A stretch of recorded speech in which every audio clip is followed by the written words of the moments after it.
पुणे हे विद्येचं माहेरघर आणि शांततेसाठी ओळखलं जाणारं शहर. पण रविवारची सकाळ पुण्यासाठी वेगळीच ठरली. काँग्रेस भवन आणि आजूबाजूचा परिसर रणांगण बनला होता. एका बाजूला भाजपचे कार्यकर्ते हातात झेंडे आणि घोषणा घेऊन उभे होते, तर दुसऱ्या बाजूला काँग्रेसचे कार्यकर्ते प्रत्युत्तर द्यायला सज्ज होते. पाहता पाहता शाब्दिक चकमकीचे रूपांतर दगडफेकीत झाले.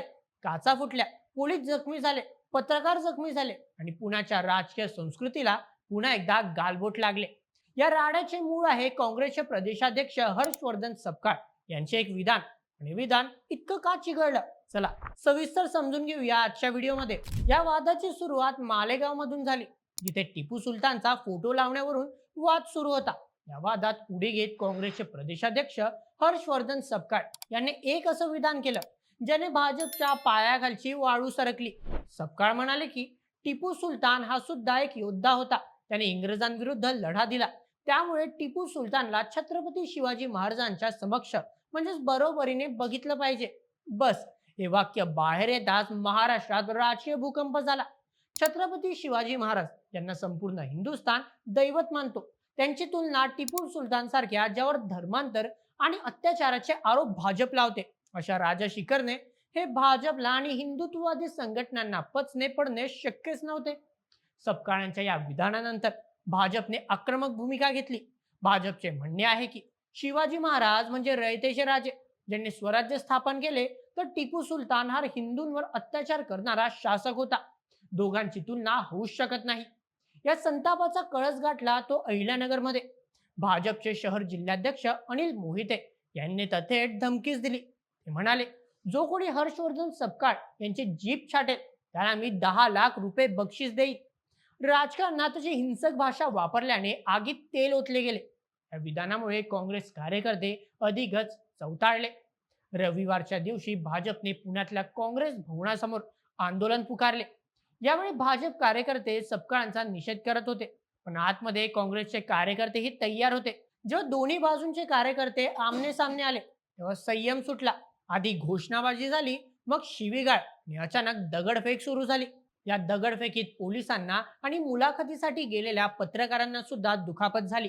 परिस्थिती नियंत्रणात आणण्यासाठी पोलिसांना बळाचा वापर करावा लागला. दोन्ही पक्षांनी एकमेकांवर गुन्हे दाखल केले आहेत. भाजप म्हणते काँग्रेसने गुंडागर्दी केली, तर काँग्रेस म्हणते भाजपने आमच्या कार्यालयावर हल्ला केला. आता या नाट्यात एक मोठा ट्विस्ट आला, जेव्हा भाजपने काँग्रेसला टिपू सुलतानच्या नावावरून कोंडीत पकडण्याचा प्रयत्न केला.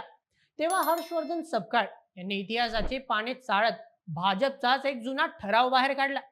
सपकाळ यांनी पत्रकार परिषद घेत थेट देवेंद्र फडणवीस यांना सवाल केला, तुम्हाला लाज वाटते का? आणि एक डॉक्युमेंट दाखवले. हे डॉक्युमेंट 2013 सालचे होते. सपकाळांच्या दाव्यानुसार 2013 मध्ये मुंबई महापालिकेत शहीद टिपू सुलतान मार्ग असा एका रस्त्याला नाव देण्याचा प्रस्ताव खुद भाजपनेच दिला होता. सपकाळ म्हणाले, त्यावेळी या प्रस्तावाला अनुमोदन देणारे दुसरे तिसरे कोणी नसून सध्याचे भाजपचे आमदार अमित साटम आणि नेत्या प्रीतू तावडे होत्या. मग तेव्हा टिपू सुलतान शहीद चालत होता आणि आज निवडणूक डोळ्यासमोर ठेवून तुम्हाला त्याचा राग येतोय का? काँग्रेसच्या या दाव्याने भाजपची चांगलीच पंचायत झाली आहे.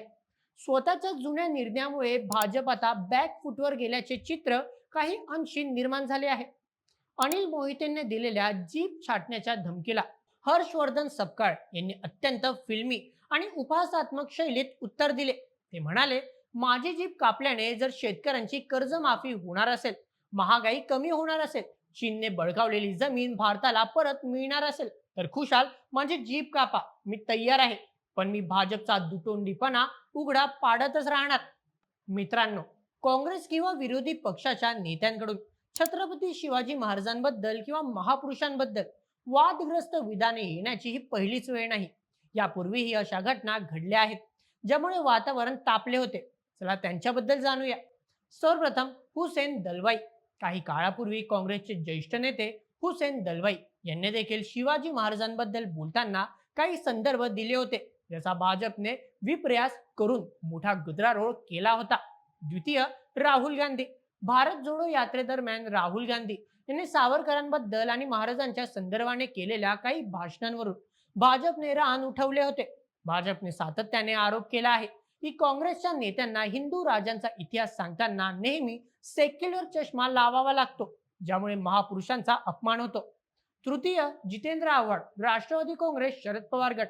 विरोधी महाविकास आघाडीतील नेते जितेंद्र आव्हाड यांनी अनेकदा इतिहास कसा चुकीचा सांगितला जातोय यावर बोलताना वाद ओढवून घेतले आहेत. अफजल खान वधाच्या प्रसंगामधून जातीचा मुद्दा काढल्याने त्यांच्यावर सडकून टीका झाली होती. भाजपचा असा आरोप आहे की काँग्रेस आणि त्यांचे मित्रपक्ष हे विशिष्ट वोट बँकेला खुश करण्यासाठी जाणीवपूर्वक टिपू सुलतान किंवा औरंगजेबाचे उदात्तीकरण करतात आणि शिवाजी महाराजांची तुलना चुकीच्या पद्धतीने करतात. चला आता जरा यावर नेत्यांच्या प्रतिक्रिया जाणून घेऊया. सर्वप्रथम देवेंद्र फडणवीस. हर्षवर्धन सपकाळ यांनी जे विधान केले आहे ते महाराष्ट्राच्या अस्मितेवर घाला घालणारे आहे. महाराजांची तुलना एका अत्याचाराशी करणे म्हणजे सूर्याला काजव्याची उपमा देण्यासारखी आहे. काँग्रेसने माफी मागितलीच पाहिजे असे देवेंद्र फडणवीस म्हणाले. द्वितीय, नाना पटोले, काँग्रेस प्रदेशाध्यक्ष. भाजप मूळ मुद्द्यांवरून लक्ष विचलित करण्यासाठी दंगली घडवत आहे. आमचे नेते काय बोलले याचा विपर्यास केला जातोय. ज्या भाजपने स्वतः टिपू सुलतानच्या नावाने रस्ते गेले त्यांनी आम्हाला शहाणपणा शिकवू नये. सध्या पुण्यात तणावपूर्ण शांतता आहे, पण या राजकीय आगीच्या ठिणग्या संपूर्ण महाराष्ट्रात पसरल्या आहेत. एकीकडे भाजप याला हिंदू अस्मितेचा मुद्दा बनवून काँग्रेसला घेरण्याचा प्रयत्न करत आहे, तर दुसरीकडे काँग्रेसने जुने पुरावे काढून भाजपचा दुतोंडीपणा उघड करण्याचा डाव टाकला आहे. पण यात सामान्य माणसाला प्रश्न पडतो की निवडणुकीच्या तोंडावरच टिपू सुलतान, औरंगजेब आणि कबरींचे मुद्दे का उकरून काढले जातात? महागाई, बेरोजगारी आणि दुष्काळ यांसारख्या प्रश्नांवरून लक्ष हटवण्यासाठी या भावनिक मुद्द्यांचा वापर दोन्ही बाजूंचे राजकारणी करत आहे का? हर्षवर्धन सपकाळ यांची विधान अनावश्यक होते की भाजपची प्रतिक्रिया अतिरेकी होती हे ठरवण्याचा अधिकार जनतेला आहे.